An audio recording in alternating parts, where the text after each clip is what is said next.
ರಾಜ್ಯದ ಇತಿಹಾಸದಲ್ಲೇನೆ ಮೊಟ್ಟ ಮೊದಲನೇ ಬಾರಿಗೆ ರಾಜ್ಯಪಾಲರು ಜಂಟಿ ಅಧಿವೇಶನವನ್ನು ಉದ್ದೇಶಿಸಿ ನಾನು ಭಾಷಣ ಮಾಡೋದಿಲ್ಲ ಅಂತ ನಿರಾಕರಿಸಿರುವಂತದ್ದು ಇದೇ ಮೊಟ್ಟ ಮೊದಲನೇ ಬಾರಿಗೆ ರಾಜ್ಯದ ಇತಿಹಾಸದಲ್ಲಿ. ಬೇರೆ ರಾಜ್ಯಗಳಲ್ಲಿ ಎಲ್ಲಿದೆ ಪರಿಸ್ಥಿತಿ ಗೊತ್ತಿಲ್ಲ, ಆದರೆ ಕರ್ನಾಟಕದ ರಾಜಕೀಯದ ಇತಿಹಾಸದಲ್ಲಿ ನೋಡೋದಾದ್ರೆ ಜಂಟಿ ಅಧಿವೇಶನವನ್ನು ಉದ್ದೇಶಿಸಿ ಭಾಷಣವನ್ನ ಮಾಡಬೇಕಾದಂತ ರಾಜ್ಯಪಾಲರು ನಾನು ಮಾಡಲ್ಲ ಅಂತ ಹೇಳಿದ್ದಾರೆ. ಕಾರಣ ರಾಜ್ಯಪಾಲರು ಕೊಟ್ಟಂತ ಭಾಷಣದಲ್ಲಿರುವಂತ ವಿಚಾರ. ಕೇಂದ್ರದ ವಿರುದ್ಧ ವಾಗ್ದಾಳಿಯ ಅಂಶವನ್ನ ಭಾಷಣದಲ್ಲಿ ಉಲ್ಲೇಖ ಮಾಡಿದ್ದಾರೆ. 4 ಅಂಶಗಳನ್ನ ಪ್ರಸ್ತಾಪ ಮಾಡಿದ್ದಾರೆ. ಅದಕ್ಕೆ ರಾಜ್ಯಪಾಲರು ಅಸಮಾಧಾನವನ್ನು ವ್ಯಕ್ತಪಡಿಸಿರೋದು. ಬಿಬಿಜಿ ರಾಮ್ಜಿ ಕಾಯ್ದೆ ಏನಿದೆ ಅದರ ಅನುದಾನ ತಾರತಮ್ಯದ ಬಗ್ಗೆ ಪ್ರಸ್ತಾಪವನ್ನ ಮಾಡಿದ್ದಾರೆ. ಕೇಂದ್ರಕ್ಕೆ ಮುಜುಗರವಾಗುವ ಅಂಶವನ್ನ ರಾಜ್ಯ ಸರ್ಕಾರ ಸೇರಿಸಿದೆ. ಹೀಗಾಗಿ ಭಾಷಣಕ್ಕೆ ರಾಜ್ಯಪಾಲರು ಒಪ್ಪಿಲ್ಲ. ಸೊ ಹಾಗಾಗಿ ರಾಜ್ಯ ಸರ್ಕಾರ ವರ್ಸಸ್ ರಾಜ್ಯಪಾಲರ ಮಧ್ಯೆ ಈಗ ಸಂಘರ್ಷ ಜೋರಾಗ್ತಾ ಇದೆ. ಬಿಬಿಜಿ ರಾಮ್ಜಿ ಅನ್ನುವಂಥದ್ದು ಮನ್ರೇಗಾನ ಹೆಸರು ಬದಲಾವಣೆ ಮಾಡಿದ್ದಕ್ಕೆ, ಗಾಂಧಿ ಅವರ ಹೆಸರು ತೆಗೆದಿದ್ದಕ್ಕೆ ಒಂದು ವಿಚಾರ. ಅದರಲ್ಲಿ ಕೇಂದ್ರ ಸರ್ಕಾರವನ್ನ ತೀವ್ರ ವಾಗ್ದಾಳಿ ನಡೆಸಿದ್ದಾರೆ ಅನ್ನೋದು. ಇನ್ನೊಂದು ಕಡೆಗೆ ಮಲತಾಯಿ ಧೋರಣೆಯನ್ನ ದಕ್ಷಿಣ ಭಾರತದ ವಿಚಾರದಲ್ಲಿ ತೆಗೆದುಕೊಳ್ತಾ ಇದ್ದಾರೆ, ಅನುದಾನ ತಾರತಮ್ಯವನ್ನ ಮಾಡ್ತಾ ಇದ್ದಾರೆ ಅನ್ನೋ ಅಂಶವನ್ನ ಸೇರಿಸಿದ್ದಾರೆ. ಆ ನಿಟ್ಟಿನಲ್ಲಿ ಕೇಂದ್ರಕ್ಕೆ ಮುಜುಗರ ಆಗೋ ರೀತಿಯಲ್ಲಿ ರಾಜ್ಯಪಾಲರ ಕಡೆಯಿಂದ ಭಾಷಣ ಮಾಡೋಕೆ ರಾಜ್ಯ ಸರ್ಕಾರ ಏನು ಮುಂದಾಗಿದೆ, ಇದಕ್ಕೆ ಈಗ ರಾಜ್ಯಪಾಲರು ನಾನು ಭಾಷಣ ಮಾಡೋದಿಲ್ಲ ಅನ್ನುವಂಥದ್ದನ್ನ ಸ್ಪಷ್ಟವಾಗಿ ಹೇಳಿದ್ದಾರೆ.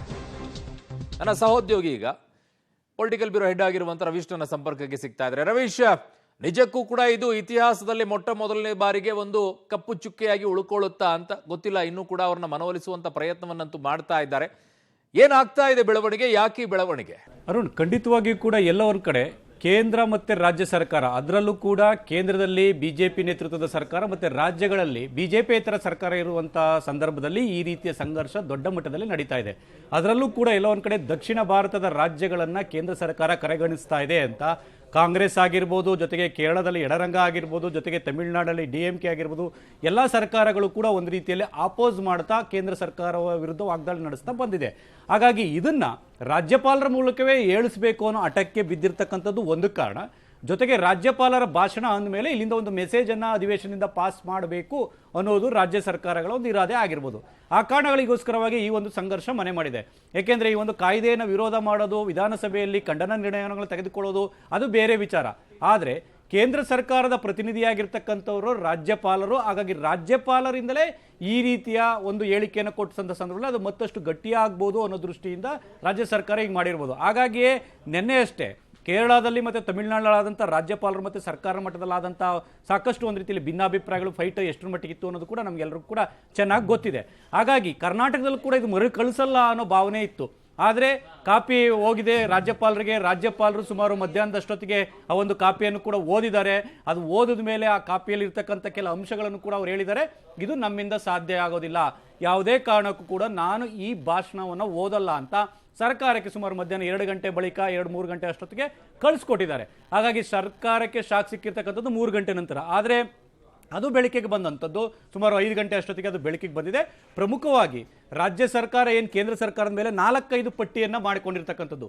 ಒಂದು ರಾಮ್ಜಿ ಕಾಯ್ದೆ ಏನಿದೆ, ಇದು ಜನವಿರೋಧಿ ಕಾಯ್ದೆ. ಕೇಂದ್ರ ಸರ್ಕಾರದ ಈ ನಿಲುವನ್ನು ಯಾವುದೇ ಕಾರಣಕ್ಕೂ ಕೂಡ ನಾವು ಒಪ್ಪೋದಿಲ್ಲ, ಇದನ್ನು ಖಂಡಿಸ್ತೇವೆ ಅನ್ನೋ ಸಾಲುಗಳು. ಜೊತೆಗೆ ದಕ್ಷಿಣ ರಾಜ್ಯಗಳನ್ನ ಒಂದು ರೀತಿಯಲ್ಲಿ ಮಲತಾಯಿ ರೀತಿ ನೋಡ್ತಾ ಇದ್ದಾರೆ, ಹಾಗಾಗಿ ನಮ್ಮನ್ನ ಕಡೆಗಣಿಸ್ತಾ ಇದ್ದಾರೆ, ಇದು ನಿಲ್ಲಬೇಕು, ಈ ತಾರತಮ್ಯ ನಿಲ್ಲಬೇಕು ಅನ್ನೋದು ಒಂದು. ಜೊತೆಗೆ ಒಕ್ಕೂಟ ವ್ಯವಸ್ಥೆಯಲ್ಲಿ ಕೇಂದ್ರ ಸರ್ಕಾರ ರಾಜ್ಯಗಳನ್ನು ಸರಿಯಾಗಿ ನಡೆಸ್ಕೊಳ್ತಾ ಇಲ್ಲ. ಯಾಕೆಂದ್ರೆ ಪಾಲು ಶೇಕಡವಾರು ಟ್ಯಾಕ್ಸ್ ಕಲೆಕ್ಟ್ ಮಾಡುವಂತಹ ಸಂದರ್ಭದಲ್ಲಿ ಎಲ್ಲ ಒಂದು ಕಡೆ ಜಾಸ್ತಿ ರಾಜ್ಯಗಳಿಂದ ಪಡೆದುಕೊಳ್ಳುತ್ತೆ. ಆದರೆ ಹಂಚಿಕೆಯ ಸಂದರ್ಭದಲ್ಲಿ ಸಾಕಷ್ಟು ವ್ಯತ್ಯಾಸಗಳನ್ನು ಮಾಡ್ತಾ ಇದೆ, ತಾರತಮ್ಯ ಮಾಡ್ತಾ ಇದೆ. ಇದನ್ನು ಕೂಡ ಒಪ್ಪೋದಕ್ಕೆ ಸಾಧ್ಯ ಆಗೋದಿಲ್ಲ.